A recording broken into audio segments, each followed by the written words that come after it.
We want to welcome you to All Things Real Estate, brought to you by the GK Group. Now, here are your hosts, Brad Avergon and Gary Kelley. Hey, Brad, has it been a good summer for you? It's been a great summer for me, Gary. How about you? It's been wonderful. I'll tell you, it's been kind of an odd summer. You know, I remember summers when I was a kid sitting underneath the tree, gentle breeze going by, looking at the clouds. You know, it was really kind of fun. Now it's so freaking hot outside, you can't sit outside. It was a warm one, that is for sure. But I'll beat it. It beat last summer, which was a real wet one, so I'll take it. Right. So, yeah, I was sitting there thinking as it was time to start to write this, which I was writing just Labor Day. So, what is that? September 2nd. Okay. And it was the old song.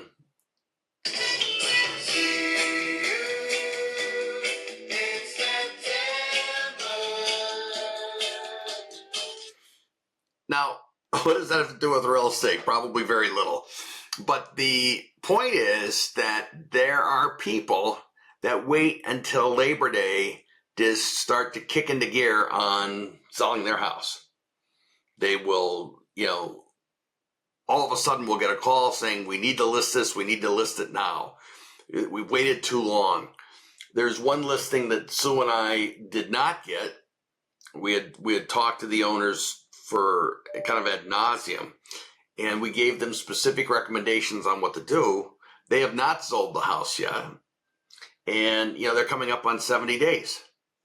So I have some ideas on what they can do, but they're under contract. I can't reach out and say this is what you should do. But people like that will start to come out of the woodwork and say that they want to do things. The other thing is, because of that, inventory will start to creep up. And Brad, in the financing world, rates are creeping down. Right. We expect the Fed is meeting on September 18th. We do expect a little bit of a Fed, rate reduction there. And we think rates will slide down a little bit. Nothing drastic, nothing to get excited, certainly nothing to hold off making any decision making on, but we might see a little bit of an improvement. Well, I like to say to people, and it's actually words that I picked up from you years ago. We will never see the rates that we saw during the pandemic because those were artificially maintained by stimulus, and the banks couldn't make money at that point. You can't expect banks to put mortgages out there if they're not going to make money on them. Just not going to happen. Right. No, you're absolutely right. That was those were crazy times and crazy interest rates that were reflective of those crazy times, but they certainly were not the norm, nor were they where they should be. So if you've got a case of inventory starting to creep up, rates starting to creep down, do you think it's a great time to buy? I do think it's a great time to buy.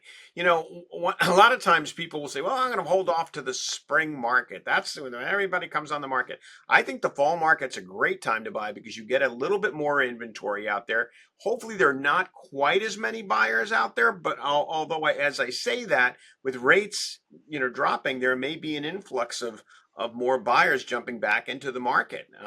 Certainly affordability gets a little bit better, but I think it's a great time to buy. Yeah, so do I. People that sat in the springtime and said, I'm going to get the house ready. And then they didn't.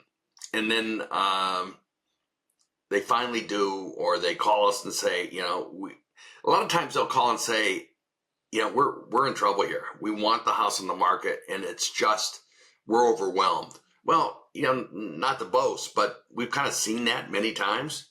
So we kind of know what to do. Provided that the seller is willing to work with us. And what do I mean by that? One thing that a seller can do is take everything that they've got in the house, literally everything, go through it, and you donate it, or you put it in a trailer, a storage container to move to your next house. If you don't know where that is, The problem that happens inevitably is we'll walk into a house, there will be someone sitting there saying, this stapler, this was Sally's stapler. She stapled all of her papers with it. It's a wonderful stapler. This one's almost out of staples. Brad, do you have staples for Sally's stapler? And it just, at that point, you kind of lost it. Yeah. And that's what happens. Have you seen that? I have. There's a term, I call it analysis paralysis. And that's when people are just thinking about this and they're thinking about that and they're thinking, and in the end, they take no steps. They take no action because, quite frankly, the easiest thing to do is to take no action. To take action requires work.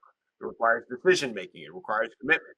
And so by doing so, they think they're helping themselves when in fact, oftentimes they're hurting themselves. In the case of a property, the property continues to deteriorate if it's not being well maintained, or if it is being well maintained, it continues to cost them money when in fact they really desire to be moving on to some other living situation. I hate to say this, and I'm not trying to be crass, but as I was writing it, and I did not put this in the article, we've seen where the people have died. We've seen where the carpet was removed because they came in and took it out because of the hazardous waste that was there, or the chair that the poor guy died in. We've seen that. Yeah, it's a shame, but it's inevitable for all of us. And so my view is, well, we'll get the chair out of there and we'll get going with the rest of the sale. And I don't want to be harsh. I don't want to, slam the family by any stretch. But at that point, to Sue and I and our stage or whatever, it's just stuff. Right. Well, and it makes sense. You're approaching it from a business standpoint and trying to be sensitive to as well.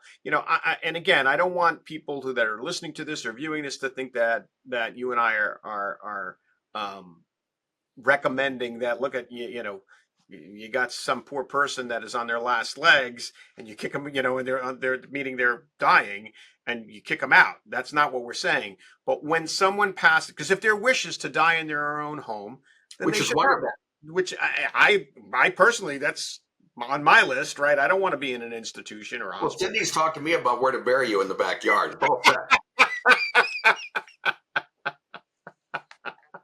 Yeah, it's either Cindy or the kids with a rock in the back of the head. I don't know. I wonder which every morning I wake up. But nonetheless, in all seriousness, no. If somebody wants to pass in their own home, obviously that's their right, and all the power to them. I think that's a good choice if they can have it. Not everyone can have it, but when that's done and the home is sitting there, a lot of times I think there's a lot of caught up emotion with the heirs.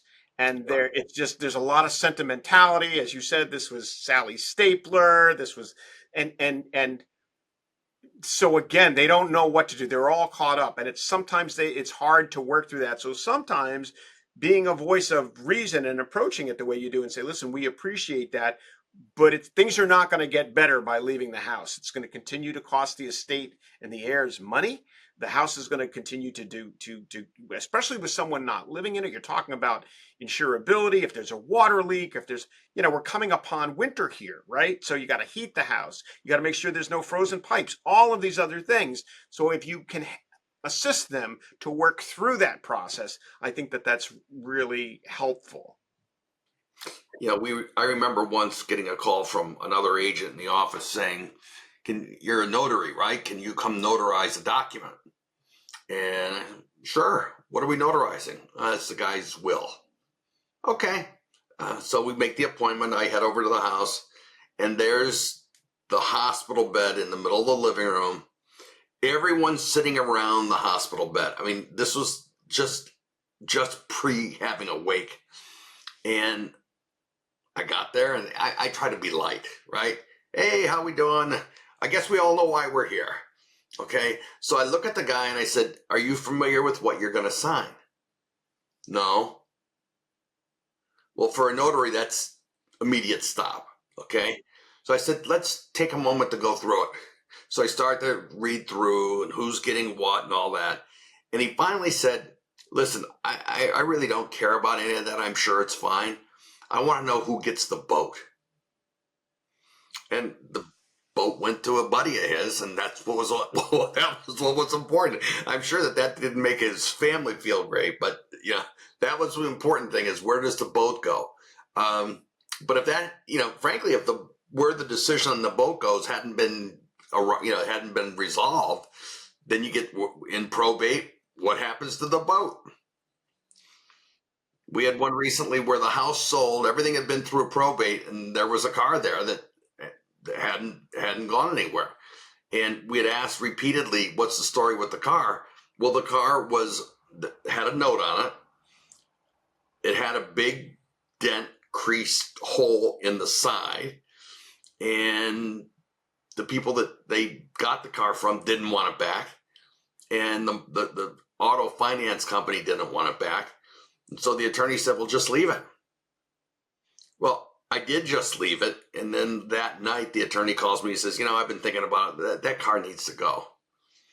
So it's like, okay, we get the car out of there. We did get it to go. The next morning, literally, we're doing the final walkthrough, and there's the car getting the hook.